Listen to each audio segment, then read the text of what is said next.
Welcome to Real Life with Jenny. My name's Jenny Senaparatna.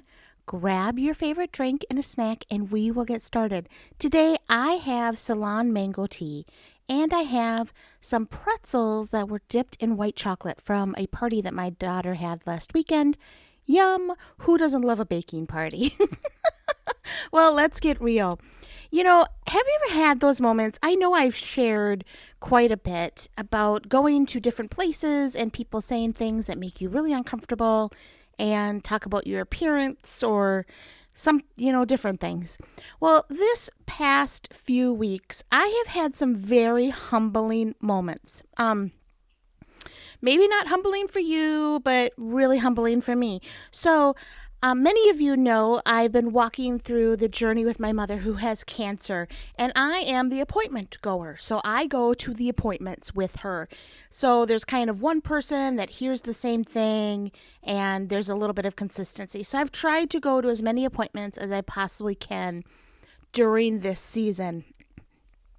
Well, we have actually been seeing a lady since May. Now, we haven't seen her a whole lot of times, but her oncologist, and it was the last time her oncologist is moving on.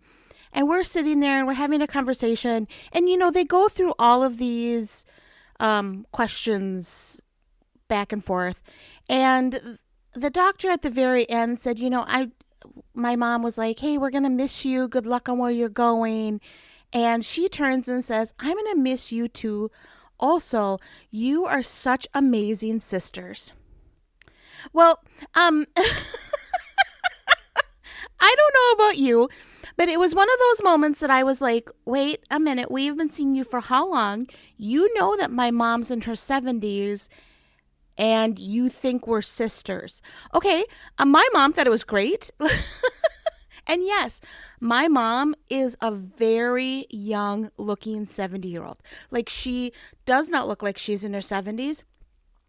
But I never thought that we'd quite meet in the middle and I'd be looking like I was in my late 50s, early 60s. So that was one of those really yes, she's young, but the doctor also knows how old she is, right? So backwards, just a couple days before that, we are at the radiology department and you're going to start radiation really soon. And we're talking and she's asking her questions about her childhood, and they talked about how old she was and retirement and, all these pieces, what she's been doing since retirement. It's this really long interview process. And at the end, she was like, so Jenny's your sister, right? And I was like, okay. So when the oncologist who has known me for a long time and the new lady have now both called me my mother's who's in her 70s, 60s. Now, if you haven't heard the podcast, I'm in my 40s. So just some very humbling moments. And honestly, I'm not even sure how to fully process. Yes, I can take it as a compliment that my mom looks really young. Except that they do know how old she is. It wasn't like they were we met someone in the street and they're like, oh, are you sisters? That's a really big compliment to my mother. Absolutely, 100%. I'm not sure that this is not Jenny needs to do something different with her life.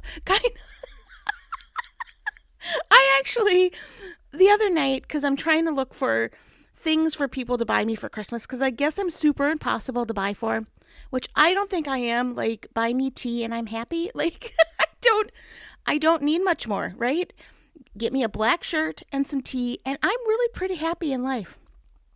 So I'm looking and I started looking at anti-aging creams. I'm like, is it something what should I do to look younger? And really, I don't know what to do to look younger because it is what it is at this point. There's no way to change that.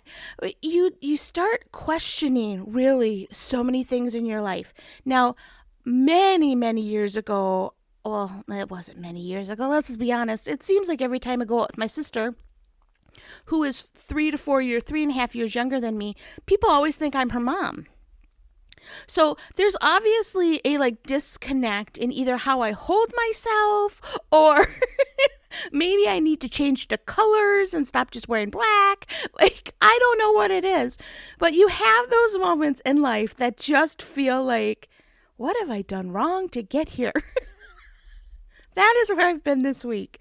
Now, really, it doesn't matter that I maybe look older than I really am, because when I was in my 20s, everybody always thought I was a teenager. And I was like, this is so dumb. I hate that everybody thinks I'm so young.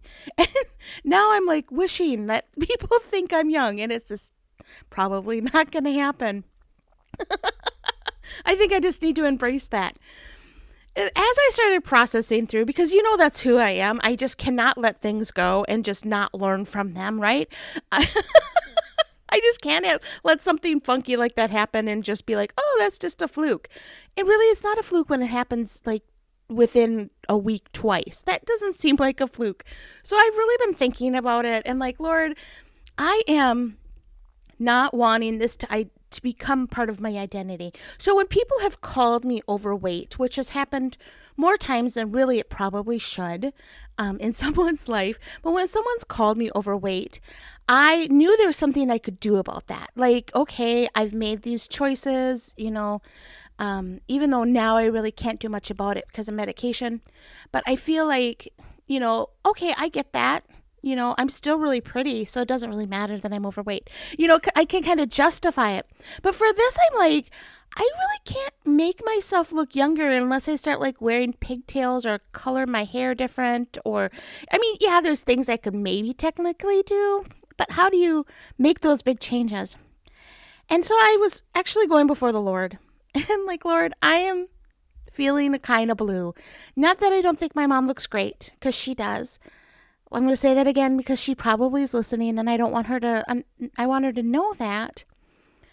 But I feel really down on myself. And it was that moment that God brought back the heart of who he is.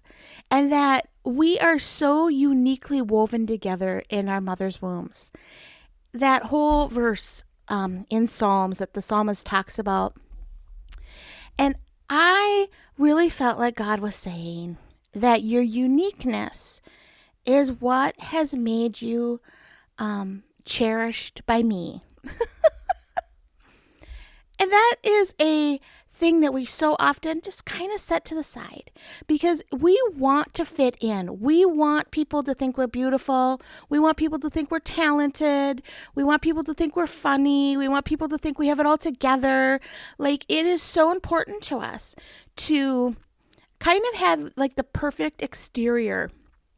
And when that's taken away and God still says, I cherish you, it is an amazing freedom that I have found, that I'm like, okay, so I am, obviously, I am not perfect in any way, shape, or form, especially physically. I do not fit the mold that everybody else fits.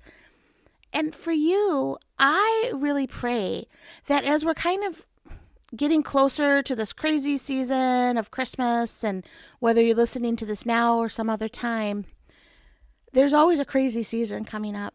And that no matter what other people are saying to you, it cannot define who you really are. You may not fit the mold, and I'm using air quotes there, right? You may not fit the mold of what a pastor should be, or a mother should be, or an employee should be, or fill in the blanks. But God has uniquely made you and cherishes that that's who you are. And is it time for us to start really embracing, okay, so I look like I'm a sister to a 70-year-old? Let's embrace this. Let's figure out if I can get a discount for senior citizens. Like, why not try? See if it really works. Maybe I really do look like I'm in my late 50s, early 60s, which is great. Then I can get a discount at a restaurant. Maybe I just need to embrace this. I don't know. But I'm going to work through it. And I just pray for you. And I pray that there are things in your life that really can either define you or scar you. and that you would allow things that have previously scarred you and held you back from doing specific things or getting involved or feeling good about yourself, that you would allow them to define you, that you would allow them to be something that you know are cherished by God, because that's how He uniquely made you. And let it define you. Let it make you a part of a better person. I was just talking to a junior high friend. Actually, we've met back and forth several times since then, obviously. But I remember when we were in first or second grade, she asked me some questions about what I believed, because we went to different churches, and I went to a Baptist school. And she was asking me about what I believed, and she kind of said, "Oh my goodness, she didn't really apologize, but she was like, I can't believe I said those things." And she didn't say anything negative, but I said it defined me. It made me realize that I have a unique relationship with God that not everybody else does. And I embraced it about myself. I remember that at first or second grade, I was like, oh,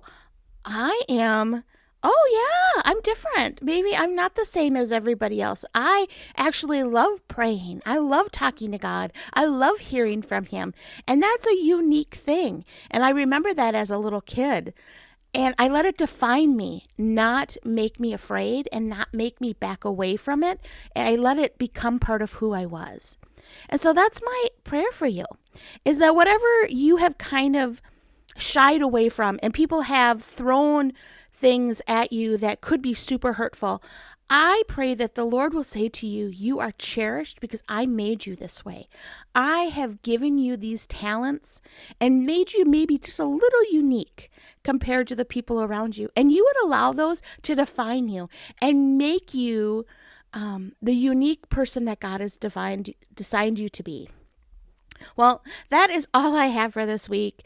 I just pray that you would just help the Lord define those things in your life and maybe root out the things that have kind of become hindrances and make them a positive thing. I don't technically even know how to do that except for my mindset. So we'll see. You can find me at Real Life with Jenny on Instagram and on Facebook. On Facebook, we have a Real Life with Jenny podcast page and a group that you can join. It is a blast, and we're having so much fun there. You can also find me at christconnection.cc/Jen. All of my information is there. If you need prayer or would like me to come out and speak to the ladies of your group, or even better, the seniors in your church, I would love to be able to come out and just encourage you to continue to follow after God and get excited about prayer, get excited about God speaking to you in your life, and that He's got a big plan for you. And we all know that. We all hear that so many times. But it's time to allow the Lord's love for you to define who you are. Have a wonderful week.